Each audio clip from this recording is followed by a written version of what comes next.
Yok. Sen kara.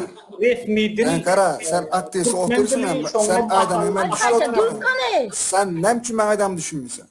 Sen kadar aktivistsin sen. Durkan Ayhan Sen aka. kadar hemen düşünüyorsun. Sen nem için ben kim düşünüyorsun? Ayhan aka Durkan 5 minut. Abdullah Ukan de köpçülükte Türkmen dilinde geplemeli bize. Nerede var Unak kanun? Nerede yazıklı? Kimin bu nimesi? Yok, her kime düşünüp bu ol ya. Her kime düşünüp bu ol ya.